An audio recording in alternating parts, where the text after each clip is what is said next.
Assalamualaikum warahmatullahi wabarakatuh. Yang terhormat Ibu Tadina selaku dosen pengampu tata kelola dan manajemen risiko. Di sini kami dari kelompok C akan menjelaskan materi mengenai risk register dan mitigasi pada aset tetap. Sebelumnya, izinkan kami memperkenalkan diri terlebih dahulu dengan saya sendiri, Mailani Amelia, NPM 275, lalu rekan saya Julia Binta, NPM 078, Sania Lulu, NPM 127, Aisyah Amelia, NPM 220, Nora Azza, NPM 269, Franciscus, NPM 284, Salwa Fibianti, NPM 316, dan Dandi Henda, NPM 410. Nah, manajemen risiko pada aset tetap beroperasi dalam konteks yang secara fundamental berbeda dari aset lancar seperti kas atau persediaan. Perbedaan ini terutama disebabkan oleh tiga karakteristik utama aset tetap. Yang pertama, nilai material tinggi. Di sini, keputusan investasi berdampak masif terhadap keuangan perusahaan dan melakukan proses otorisasi berlapis. Yang kedua, ada horizon waktu yang panjang.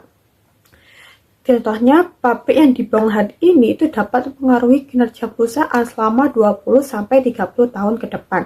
Yang ketiga, sifat yang tidak liquid. Kesalahan tidak dapat mudah diperbaiki, aset tetap dapat dijual kembali semudah persediaan yang tidak laku. Nah, kombinasi dari ketiga ini membuat setiap keputusan terkait aset tetap menjadi keputusan yang harus dipertimbangkan sangat matang. Risiko aset tetap tidak muncul sekaligus, melainkan bergerak mengikuti tiga fase. Yang pertama, di fase akuisisi, risikonya paling berat karena kesalahan di sini itu sulit diperbaiki.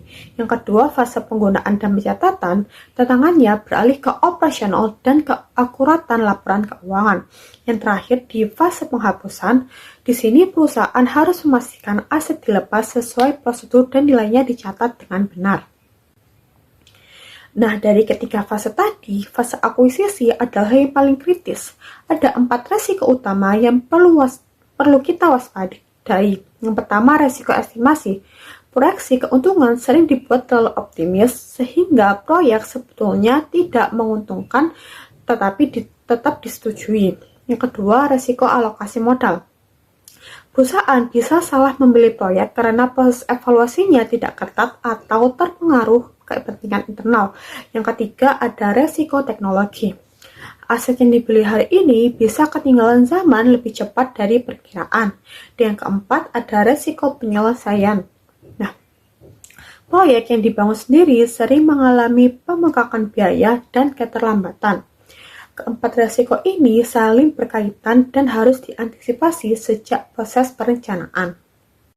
Warahmatullahi wabarakatuh. Sebelumnya perkenalkan, nama saya Salwa Fibianti Anggita dengan NPM akhir 316. Jadi di sini saya akan menjelaskan dari resiko penilaian dan depresiasi yang tidak tepat, yang dimana resiko ini tuh ada 3, yaitu yang pertama adalah resiko kebijakan depresiasi yang tidak tepat, yang dimana depresiasi sendiri itu adalah alokasi sistematis dari biaya perolehan aset selama masa manfaatnya.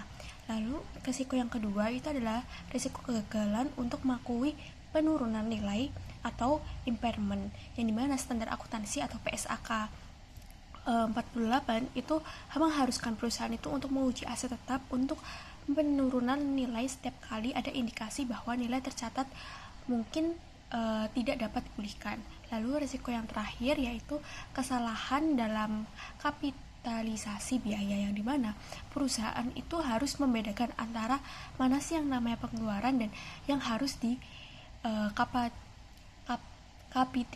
kapitalisasi itu, yang ditambah dengan nilai aset.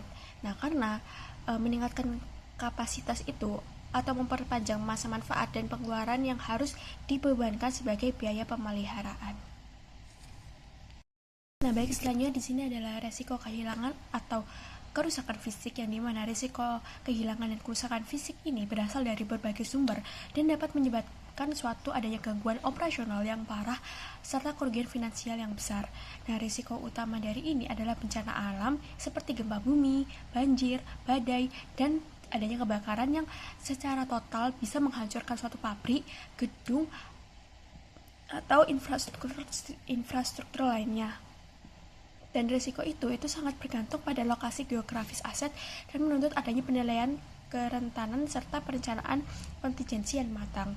Nah, risiko yang kedua adalah kegagalan operasional dan kecelakaan yang dimana itu merupakan kesalahan manusia dan kegagalan pemeliharaan atau kerusakan mesin yang katastrophik itu dapat menyebabkan kerusakan parah pada aset dan bahkan membahayakan keselamatan karyawan. Lalu risiko yang ketiga yaitu adalah tindakan yang disengaja baik oleh pihak eksternal maupun internal. Hal ini itu mencakup seperti pencurian, vandalisme atau sabotase. Nah, di antara risiko itu ada risiko yang terkait yang lebih sering sulit dideteksi, itu adalah risiko keberadaan ghost asset atau aset hantu.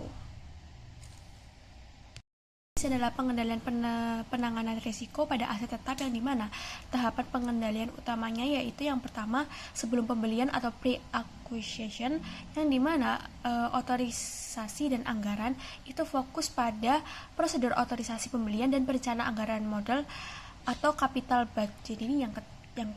Nah, tujuannya adalah mencegah investasi yang tidak efisien dengan alokasi modal yang buruk serta memastikan hanya aset yang telah dievaluasi secara cermat yang akan dieksekusi. Nah, lalu setelah itu yang pertama tadi adalah sebelum pembelian. Nah, yang kedua ini adalah setelah kepemilikan atau post acquisition, yang dimana ada pengamanan fisik yaitu dengan melindungi aset dari kerusakan, pencurian, atau akses yang tidak sah melalui pengamanan mekanis hingga sistem keamanan canggih. Nah, lalu ada asuransi atau transfer risiko yang dimana mitigasi dampak finansial jika terjadi kerugian. Asuransi itu dapat mencegah kejadian namun melindungi nilai finansial perusahaan. Selanjutnya akan dijelaskan oleh rekan saya. Baik, sebelumnya perkenalkan, nama saya Sania Lulu Fitriana dengan NPM akhir 127. Di sini saya akan menjelaskan mengenai prosedur otorisasi pembelian aset. Jadi, prosedur otorisasi pembelian aset itu merupakan pengendalian preventif penting dalam proses belanja modal atau capital budgeting. Artinya, sebelum perusahaan itu mengeluarkan dana dalam jumlah besar untuk membeli aset, perusahaan itu harus memastikan bahwa pembelian tersebut itu benar-benar diperlukan baik secara ekonomi dan sesuai dengan strategi perusahaan. Otorisasi pembelian aset dilakukan secara bertingkat. Semakin besar nilai investasi, maka semakin tinggi pula level manajemen yang harus memberikan persetujuan.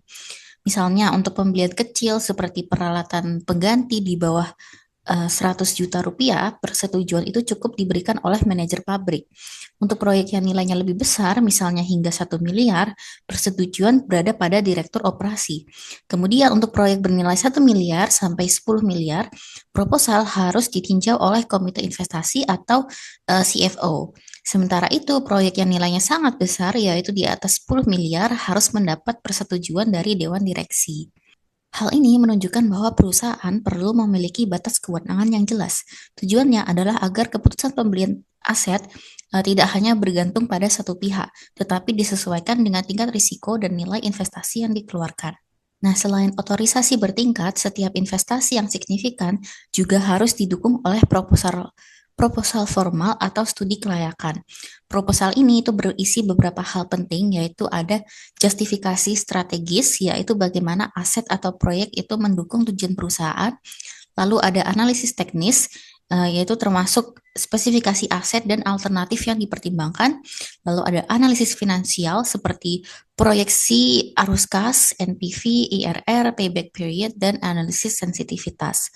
Dan ada juga analisis risiko, yaitu identifikasi dan penilaian risiko utama dari proyek tersebut. Oke, selanjutnya kita masuk ke dalam pengamanan fisik aset, penjagaan, dan asuransi. Pengamanan fisik aset ini merupakan pengendalian yang dilakukan setelah aset tetap diperoleh. Tujuannya itu adalah melindungi aset dari ancaman seperti pencurian, kerusakan, penyalahgunaan, maupun bencana. Bentuk pengamanan fisik yang pertama itu adalah pengendalian akses fisik. Contohnya seperti penggunaan pagar, gerbang, kunci, kartu akses, dan penjaga keamanan. Tujuan dari pengendalian ini adalah membatasi akses ke area penting seperti pabrik, gudang, ruang penyimpanan aset, atau pusat data sehingga hanya pihak yang berwenang saja yang dapat masuk. Kemudian perusahaan juga dapat menggunakan sistem pengawasan, misalnya CCTV yang dipasang di area-area penting. CCTV ini bukan hanya berfungsi untuk memantau aktivitas, tetapi juga dapat menjadi alat pencegah karena orang akan lebih berhati-hati ketika mengetahui bahwa suatu area itu diawasi. Selanjutnya ada penandaan aset. Dalam hal ini, setiap aset diberikan nomor identifikasi unik, misalnya menggunakan barcode atau RFID. Selain membantu perusahaan dalam pelacakan dan pencatatan akuntansi, penandaan aset juga dapat mempersulit penjualan kembali apabila aset tersebut dicuri. Bentuk pengamanan lainnya itu adalah perlindungan dari bahaya lingkungan. Contohnya adalah penggunaan sistem deteksi dan pemadam kebakaran, sistem drainase untuk mencegah banjir, atau pembangunan struktur yang tahan gempa di wilayah rawan bencana. Jadi pengamanan aset tidak hanya berkaitan dengan pencurian, tetapi juga perlindungan dari risiko alam dan lingkungan. Selain itu, perusahaan juga perlu melakukan pemeliharaan preventif. Pemeliharaan ini dilakukan secara rutin dan terdokumentasi agar aset tidak cepat rusak akibat keausan atau kelalaian. Misalnya, mesin produksi harus diperiksa secara berkala agar dapat tetap berfungsi dengan baik dan tidak menimbulkan kerugian yang lebih besar. Oke, selanjutnya kita masuk ke dalam perencanaan dan anggaran belanja modal. Perencanaan dan anggaran belanja modal atau capital budgeting merupakan proses perusahaan dalam merencanakan, menganalisis, dan mengelola investasi jangka panjang, terutama yang berkaitan dengan aset tetap. Proses ini penting karena dana perusahaan biasanya terbatas, sehingga perusahaan harus memastikan bahwa dana tersebut digunakan untuk proyek yang benar-benar memberikan manfaat terbesar dalam jangka panjang. Tahap pertama adalah pengajuan usulan belanja modal. Pada tahap ini, setiap departemen atau unit bisnis mengajukan kebutuhan investasi untuk periode mendatang. Misalnya, Departemen Produksi mengajukan pembelian mesin baru, Departemen Operasional mengajukan penggantian kendaraan, atau manajemen mengajukan proyek ekspansi kapasitas. Tahap kedua adalah evaluasi proposal oleh fungsi keuangan atau komite investasi. Setiap usulan yang diajukan tidak langsung disetujui, tetapi harus disertai dengan justifikasi dan analisis kelayakan yang kuat. Fungsi keuangan atau komite investasi kemudian menilai apakah proyek tersebut layak untuk dijalankan. Penilaian dapat dilakukan berdasarkan metrik keuangan seperti NPV dan IRR, serta melihat apakah proyek tersebut sesuai dengan strategi perusahaan. Tahap ketiga adalah penentuan prioritas dan penyusunan anggaran. Karena biasanya total usulan belanja modal lebih besar daripada dana yang tersedia, perusahaan harus memilih proyek mana yang paling penting dan paling menjanjikan. Jadi tidak semua proyek dapat langsung disetujui. Manajemen perlu memprioritaskan proyek yang paling sesuai dengan tujuan perusahaan dan memberikan nilai paling besar. Hasil dari proses ini adalah anggaran belanja modal tahunan yang berisi daftar proyek yang disetujui untuk didanai. Tahap keempat adalah pengendalian pelaksanaan anggaran. Setelah anggaran disetujui, setiap pengeluaran untuk aset tetap harus mengacu pada anggaran tersebut. Setiap pengeluaran harus dapat ditelusuri kembali ke item yang sudah disetujui dalam anggaran CAPEX. Jika ada pengeluaran yang melebihi anggaran atau ada proyek baru yang belum tercantum dalam anggaran, maka harus melalui proses persetujuan pengecualian yang lebih ketat. Perencanaan dan penganggaran belanja modal yang disiplin memberikan beberapa manfaat pengendalian, yaitu yang pertama, proses ini membantu memastikan alokasi modal dilakukan secara rasional dan berbasis data. Kedua, proses ini dapat mencegah pengeluaran yang tidak perlu atau bersifat impulsif. Ketiga, proses ini memfasilitasi koordinasi antar departemen karena setiap unit harus menyampaikan kebutuhan investasinya secara terencana. Lalu yang keempat, anggaran belanja modal juga menjadi dasar untuk mengukur kinerja pelaksanaan proyek. Untuk materi selanjutnya akan dijelaskan oleh rekan saya. Baik, di sini saya akan menjelaskan terkait risk register, akuisisi dan penilaian aset tetap. Dalam mengelola aset tetap, perusahaan menggunakan sebuah dokumen utama yang disebut dengan risk register. Dokumen ini berfungsi untuk mencatat dan mendokumentasikan risiko-risiko spesifik yang muncul saat perusahaan membeli atau menilai aset mereka. Tujuannya agar setiap risiko yang memiliki dampak finansial besar mendapatkan perhatian serius, memiliki pemilik yang bertanggung jawab, serta rencana penanganan yang jelas dan terukur. Proses pengisian daftar risiko ini dilakukan secara kolaboratif dengan melibatkan departemen teknik, operasional, dan keuangan agar seluruh sudut pandang tertangkap. Secara sederhana, risk register dapat diibaratkan sebagai catatan medis bagi investasi perusahaan. Setiap kali ada proyek atau akuisisi baru, perusahaan seperti sedang melahirkan investasi yang perlu dipantau kesehatan atau risiko bawaannya. Selama aset tersebut digunakan, catatan medis ini terus diperbarui jika terjadi masalah, dan manajer risiko bertindak sebagai dokter yang meresepkan obat atau rencana perlakuan agar kesehatan tetap terjaga. Selanjutnya ada identifikasi risiko jika pembelian di atas harga pasar. Salah satu risiko nyata yang sering dihadapi pada tahap awal adalah pembelian aset di atas harga pasar wajar. Masalah ini biasanya dipicu oleh proses tender yang tidak kompetitif, kurangnya analisis mendalam, atau bahkan adanya kerjasama negatif antara pihak pembeli dan penjual. Jika perusahaan membayar terlalu mahal, dampaknya adalah kerugian finansial langsung yang akan menggerus keuntungan investasi sepanjang umur aset tersebut. Di sini ada contoh risk register, yang mana dalam pengelolaan aset tetap, perusahaan mengidentifikasikan risiko dengan kode FA001 yang berkaitan dengan potensi pembelian aset seperti tanah atau mesin dengan harga yang jauh melampaui pasar wajarnya. Masalah ini dipicu atau disebabkan oleh proses pengadaan yang tidak transparan atau minimnya analisis harga pembanding yang independen. Nah, dampaknya jika dibiarkan, hal ini akan berdampak buruk pada keuangan perusahaan, mulai dari kerugian finansial langsung, penurunan nilai ekonomi proyek, hingga pembengkakan biaya depresiasi di masa depan. Risiko ini dikategorikan ke dalam aspek finansial, operasional, dan kecurangan dengan kepala departemen pengadaan atau CFO sebagai pemilik risikonya.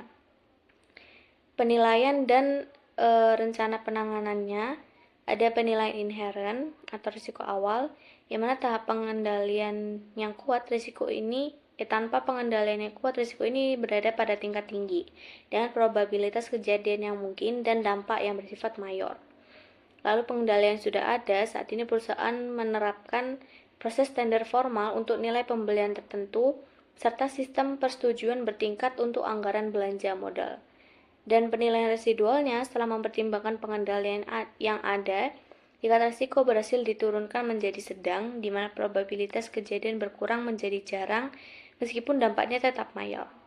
Sebagai langkah perbaikan lebih lanjut, perusahaan menyusun rencana perlakuan yang mewajibkan penggunaan jasa penilaian properti independen untuk pembelian tanah dan bangunan, serta menerapkan proses due diligence atau uji tuntas yang lebih ketat terhadap vendor. Tanggung jawab pelaksanaan rencana ini berada di bawah kendali Kepala Departemen Pengadaan. Oke, selanjutnya di sini kita bakal bahas tentang bagaimana perusahaan itu mengelola risiko setelah aset itu diperoleh. Jadi, ketika perusahaan mengelola risiko setelah aset diperoleh, fokusnya itu bukan lagi saat membeli aset, tapi saat aset itu digunakan sampai akhirnya dia bisa dihapus dari pembukuan. Nah, risiko itu sering muncul di bagian ini, di mana aset itu biasanya hilang. Bisa dengan tidak tercatat dengan benar, atau bahkan ada aset yang tercatat tapi sebenarnya sudah tidak ada. Nah, untuk mengatasi hal tersebut, perusahaan itu menggunakan pengendalian berlapis, yaitu preventif.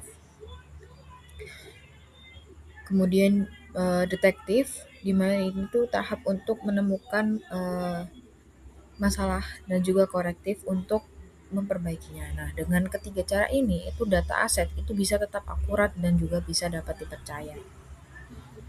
Oke, kita bahas ke pengendalian preventif ya. Jadi, pengendalian preventif yang paling dasar itu adalah pemberian nomor aset atau yang disebut dengan aset tagging, di mana ini tuh artinya setiap aset itu diberi identitas unik, biasanya berupa barcode, QR code atau RFID yang biasanya dia ditempel langsung pada aset-aset tersebut.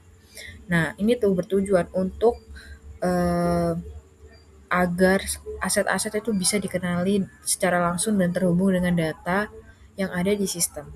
Nah, ketika misalnya si aset ini dipindahkan atau digunakan, kita bisa dengan mudah melacaknya. Selain itu, tagging ini juga membantu untuk mencegah kehilangan atau pencurian aset, karena aset itu udah jelas dan juga udah teridentifikasi sebagai milik perusahaan.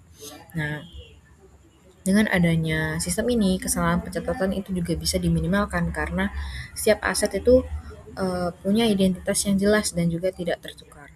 Kemudian kita masuk ke pengendalian preventif, inventarisasi fisik periodik. Jadi, pengendalian detektif ya. yaitu inventarisasi fisik secara berkala. Nah, ini tuh adalah proses pengecekan langsung ke lapangan untuk memastikan apakah aset itu benar-benar dicatat sesuai dengan kondisi sebenarnya. Nah, biasanya tim perusahaan itu akan mendatangi setiap lokasi-lokasi dan juga mengecek aset satu persatu, kemudian mencocokkan dengan data yang udah ada di sistem. Nah, dari proses ini itu bisa ditemukan beberapa kemungkinan kayak aset yang hilang, juga aset yang rusak, atau bahkan ada aset yang belum tercatat. Nah, setelah proses tersebut, hasilnya nanti akan rekonsiliasi dan jika ada perbedaan akan ditindaklanjuti. Nah, inventarisasi ini tuh berperan sangat penting karena menjadi cara yang paling real untuk memastikan bahwa data aset yang ada di laporan keuangan perusahaan itu benar-benar sesuai dengan kondisi yang ada di lapangan. Identifikasi risiko kesalahan klasifikasi aset. Risiko kesalahan klasifikasi aset adalah risiko pelaporan keuangan yang dapat secara signifikan mendistorsi baik neraca maupun laporan laba rugi. Risiko ini paling sering terjadi dalam bentuk kapitalisasi biaya yang tidak tepat, di mana pengeluaran yang seharusnya dibebankan sebagai biaya perbaikan dan pemelihara pada periode berjalan malah secara tidak benar ditambahkan ke nilai buku aset tetap. Di sini ada contoh identifikasi risikonya. Yang pertama, ID risikonya itu adalah FA002. Deskripsi risikonya ini memiliki sebab kurangnya pemahaman staf mengenai kebijakan kapitalisasi atau adanya tekanan untuk memenuhi target laba atau risiko yang dapat menyebabkan pengeluaran untuk perbaikan dan pemeliharaan rutin secara tidak tepat diklasifikasikan sebagai belanja modal atau dikapitalisasi. Dan dampaknya itu mengakibatkan laba dan aset disajikan terlalu tinggi pada periode berjalan serta potensi koreksi audit dan penyajian kembali laporan keuangan di masa depan. Kategori resikonya ini pelaporan keuangan kepatuhan, dan pemilik resikonya adalah controller atau manajemen akuntansi. Penilaian secara inherennya ini probabilitasnya mungkin atau 3 dan dampaknya itu moderat atau 3. Tingkat resikonya sedang. Pengendalian yang dilakukan itu adalah kebijakan kapitalisasi aset tertulis, dan yang kedua adalah tinjauan oleh manajer akuntansi terhadap pengeluaran CAPEX bulanan. Penilaian residualnya probabilitasnya jarang atau 2, dampaknya moderat atau 3, tingkat resikonya sedang. Rencana pelakuannya itu yang pertama, lakukan pelatihan tahunan mengenai kebijakan kapitalisasi untuk semua staf akuntansi dan manajer proyek. Yang kedua, mengimplementasikan pengendalian otomatis di sistem akuntansi yang menandai permintaan kapitalisasi di bawah ambang batas materialitas untuk ditinjau dengan penanggung jawabnya manajer akuntansi atau manajer TI. Lalu identifikasi risiko yang berikutnya adalah impairment yang tidak dicatat. Risiko penurunan nilai atau impairment yang tidak dicatat adalah risiko pelaporan keuangan yang signifikan di mana perusahaan gagal untuk mengakui dan mencatat rugi ketika nilai tercatat sebuah aset tetap secara permanen turun di bawah nilai terpulihkannya. Kegagalan ini baik disengaja maupun tidak akan menyebabkan nilai aset dan laba disajikan terlalu tinggi di neraca. Berikutnya ini adalah contoh dari identifikasi risiko dengan ID risikonya itu FA003 dan deskripsi risikonya itu memiliki sebab keengganan manajemen untuk mengakui kerugian atau proses pemantauan indikator penurunan nilai yang tidak memadai. Dan risikonya dapat menyebabkan perusahaan gagal untuk melakukan pengujian penurunan nilai atau impairment test atau secara tidak tepat mengabaikan bukti penurunan nilai aset, dan dampaknya mengakibatkan nilai aset tetap dan laba ditahan disajikan terlalu tinggi secara material, menyesatkan investor mengenai kesehatan keuangan perusahaan. Kategori resikonya ini pelaporan keuangan kepatuhan, dan pemilik resikonya adalah CFO atau Chief Financial Officer. Penilaian inherennya ini probabilitasnya itu mungkin atau 3, dan dampaknya itu mayor atau 4. Tingkat resikonya tinggi. Pengendalian yang dilakukan ada kebijakan akuntansi mengenai penurunan nilai aset dan diskusi tahunan dengan auditor eksternal mengenai aset berisiko tinggi. Penilaian residualnya probabilitasnya mungkin atau 3 dan dampaknya mayor atau 4, tingkat risiko tinggi. Rencana pelakuannya itu 1. Formalisasikan proses peninjauan indikator penurunan nilai setiap kuartal oleh tim keuangan dan wajibkan audit internal untuk melakukan tinjauan independen terhadap asumsi yang digunakan dalam model pengujian penurunan nilai setiap tahun, dan penanggung jawabnya kontrol atau kepala audit internal. Materi selanjutnya yaitu adalah koreksi kebijakan depresiasi aset tetap. Nah, pengendalian korektif dalam akuntansi aset tetap bertujuan untuk memperbaiki masalah yang terdeteksi dan menyempurnakan proses pelaporan. Fokus utamanya sendiri adalah memastikan bahwa estimasi akuntansi atau masa manfaat dan nilai residu tetap realistis dan relevan terhadap kondisi nyata di lapangan. Di sini ada poin penting peninjauan. Yang pertama itu ada di variabel estimasi. Ini berbeda dengan biaya perolehan yang bersifat historis. Masa manfaat dan nilai residu adalah estimasi masa depan yang bisa berubah seiring waktu. Kemudian kepatuhan standar atau PSAK 16. Perusahaan wajib meninjau masa manfaat dan nilai residu minimal setiap akhir tahun buku. Kemudian metode prospektif. Nah, jika terjadi perubahan estimasi, penyesuaian hanya dilakukan untuk periode saat ini dan mendatang. Kemudian yaitu pemicu perubahan estimasi. Nah, proses korektif ini biasanya dipicu oleh beberapa indikator. Yang pertama yaitu adalah data operasional, yaitu frekuensi kerusakan mesin yang lebih tinggi daripada perkiraan awal. Kemudian kondisi fisik. Nah, hasil inventarisasi yang menunjukkan penurunan kondisi aset secara signifikan. Dan yang terakhir yaitu adalah faktor eksternal, yaitu munculnya teknologi baru yang lebih efisien atau perubahan kondisi pasar yang memperpendek umur ekonomi aset. Dari selanjutnya yaitu adalah lingkungan pengendalian aset tetap kuat. Nah, efektivitas manajemen risiko aset tetap tidak hanya bergantung pada transaksi individual, tetapi pada kerangka kerja pengawasan yang memastikan pengendalian berjalan nyata di lapangan. Terdapat 3 pilar utama yang memperkuat integritas aset. Yang pertama yaitu adalah pilar teknis atau jejak audit. Di era digital, sistem akuntansi harus mampu melacak setiap perubahan pada register aset. Hal ini mencakup pencatatan identitas pelaku, siapa yang menambah, mengubah masa manfaat, atau menghapus aset, guna menjamin akuntabilitas dan memudahkan investigasi forensik. Yang kedua yaitu adalah pilar hukum, yaitu verifikasi legalitas. Perusahaan wajib memastikan hak hukum yang sah atas aset, terutama tanah dan bangunan. Pengendalian ketat terhadap dokumen kepemilikan sangat krusial untuk membuktikan bahwa aset yang tercatat benar-benar milik perusahaan secara hukum. Dan yang terakhir yaitu adalah teknik penjaminan atau uji tuntas. Dilakukan pada tahap pra-akuisisi atau due diligence adalah investasi komprehensif untuk mengungkap risiko dan liabilitas tersembunyi. Proses ini memberikan keyakinan kepada manajemen bahwa keputusan investasi diambil berdasarkan data yang diakurat. Materi selanjutnya yaitu adalah audit trail perubahan aset.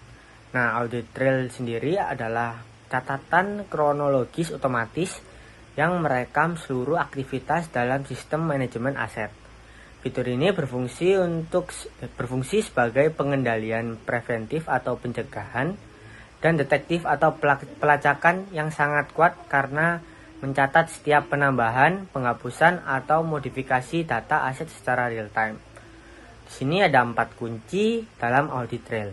Yang pertama yaitu adalah detail perubahan, yaitu objek atau data apa yang dimodifikasi. Yang kedua yaitu adalah identitas pengguna, yaitu siapa yang melakukan tindakan tersebut. Yang ketiga adalah waktu kejadian, tanggal dan waktu presisi saat perubahan terjadi. Yang terakhir adalah komparasi nilai, yaitu data nilai sebelum dan sesudah perubahan. Nah, dalam sistem informasi akuntansi yang baik, integritas audit trail harus dijaga dengan ketat. Hal ini dilakukan dengan cara yang pertama, membatasi akses kontrol hanya untuk pihak yang berwenang. Dan yang kedua adalah memastikan catatan bersifat permanen, atau tidak boleh ada seorang pun termasuk administrator sistem yang dapat mengubah atau menghapus riwayat yang sudah tercatat dalam audit trail. Oke, kita masuk ke bagian verifikasi legalitas kepemilikan aset dan due diligence dalam akuisisi aset baru. Nah, terkait dengan verifikasi legalitas kepemilikan aset ini, kalau dalam prakteknya pencatatan aset di laporan keuangan itu nggak cukup ya. Harus apalagi untuk nilai aset-aset yang besar, kita itu harus benar-benar memastikan kalau misalnya aset itu benar-benar punya perusahaan, dimiliki secara sah, secara hukum, biar di kemudian hari kita bisa terhindar dari tuntutan hukum. Nah, ada beberapa bentuk pengendalian yang emang harus dilakukan. Yang pertama itu pastinya menyimpan dokumen kepemilikannya secara aman, kayak seperti sertifikat tanahnya, IMB-nya, BPKB-nya, yang harusnya disimpan di tempat yang benar-benar aman, kayak brankas atau safe deposit box. Pokoknya dengan akses yang terbatas hanya untuk orang-orang tertentu saja yang bisa akses gitu. Yang kedua itu ada melakukan verifikasi saat proses akuisisi. Jadi perusahaan itu harus mengecek keaslian dokumen, memastikan nggak ada sengketa, dan memastikan aset itu tidak dijaminkan ke pihak lain. Terus habis itu ada yang namanya rekonsiliasi secara berkala. Jadi mencocokkan antara data aset di sistem akuntansi dengan dokumen fisik yang dimiliki perusahaan. Kalau misalnya ada perbedaan, ya harus segera ditelusuri oleh pihak yang bersangkutan atau yang berwenang gitu. Terus yang terakhir, yang paling penting itu pengelolaan pajaknya serta juga perizinannya dan memastikan PBB-nya itu dibayar tepat waktu biar nggak menimbulkan masalah hukum atau tuntutan hukum di kemudian hari. Kalau pengendalian yang kayak ini tuh nggak dilakukan, risikonya itu pasti besar. Perusahaan itu bisa kehilangan aset, bisa menghadapi tuntutan hukum, sengketa hukum, bahkan mengalami yang namanya kerugian finansial yang signifikan. Nah, oke. Terus kita masuk ke materi yang kedua, yaitu due diligence dalam akuisisi aset baru. Jadi due diligence ini proses pemeriksaan atau investigasi menyeluruh sebelum perusahaan itu melakukan pembelian aset dengan tujuan memastikan semua informasi terkait aset itu sudah benar dan lengkap. Intinya dua, benar dan lengkap. Makanya keputusan yang diambil itu yang pasti harus menguntungkan perusahaan, jangan sampai merugikan perusahaan. Proses ini tuh penting banget karena ada dalam dua kondisi ya ini sebenarnya. Yang pertama itu kalau misalnya perusahaan itu membeli aset tunggal yang nilainya besar kayak tanah, gedung. Terus misalnya yang kedua, nih perusahaan contohnya itu saat perusahaan melakukan akuisisi bisnis. Nah, secara keseluruhan.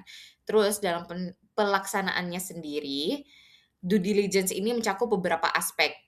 Yang pertama, inspeksi fisik, jadi mengecek kondisinya itu secara langsung, mengecek kondisi asetnya secara langsung untuk tahu apakah ada kerusakannya atau ada masalah teknis. Terus yang kedua ada verifikasi hukum untuk memastikan kepemilikan asetnya itu benar-benar sah dan nggak bermasalah atau nggak ada sengketa dengan pihak-pihak lain gitu. Terus yang ketiga yang pasti penilaian aset. Biasanya itu dilakukan oleh pihak independen untuk memastikan harga itu dibayar sesuai dengan nilai pasarnya.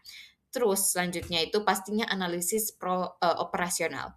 Jadi itu melihat bagaimana sebenarnya kinerja aset itu di masa lalu termasuk efisiensinya dan biaya pemeliharaannya.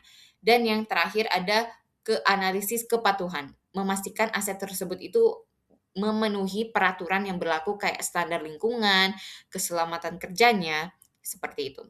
Meskipun proses due diligence ini butuh waktu dan biaya, tapi itu penting banget karena bisa mencegah kerugian yang jauh lebih besar yang mungkin akan terjadi di masa depan. Dengan kata lain ya, perusahaan itu harus benar-benar memastikan sebelum mengambil keputusan investasi. Nah, seperti itu kira-kira.